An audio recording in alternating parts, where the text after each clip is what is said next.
ანა ჩანგიანისა და ირაკლი რუსაძის მიერ შექმნილი სამოსის ჩვენება მოეწყო დღეს მთაწმინდის პარკში.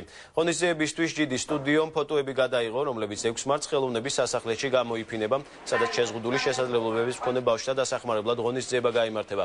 ამ ღონისძიებაზე ასევე გამოიფინება ბისონის საქორწილო კაბები, რომლებიც დღეს ნატალის მოდელებმა წარმოადგინეს. 6 მარტს კი თეატრალური ანსამბლ ნაბადის მოცეკვავეები მოირგებენ.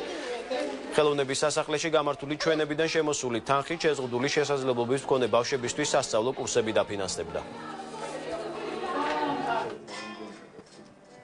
მოწყობილია შოურუმი, სადაც წარმოდგენილი იქნება ირაკლი რუსაძის და ჩემი კოლექცია და რა ყველაზე მთავარი არის ის, რომ ამ ღონისძიებიდან შემოსული თანხა მოხმარდება შეზღუდული შესაძლებლობების ბავშვებისთვის მოსაწყობ კურსებს, რომელიც გაიმართება ღონისძიების შემდეგ ხელოვნების სახლში. ხელოვნების სახლის მიერ ორგანიზებული საქველმოქმედო აქციის პირველი ეტაპი მიმდინარეობს მთაწმინდის პარკში, ფოტოსესია ბავშვების ახალი კოლექციის ჩვენება.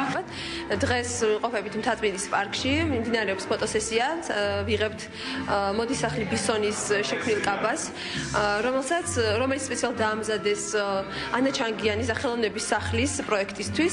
ეს პროექტი შეეხება ძალიან ძვირფას კეთილშობილ საქმეს, რათა მოიზიდონ თანხები, რომ შეზღუდული შესაძლებლობის ბავშვებმა შეძლონ და ისწავლონ. ხალხური ცეკვისა და სიმღერის სახელმწიფო აკადემიური ანსამბლი ერისიონი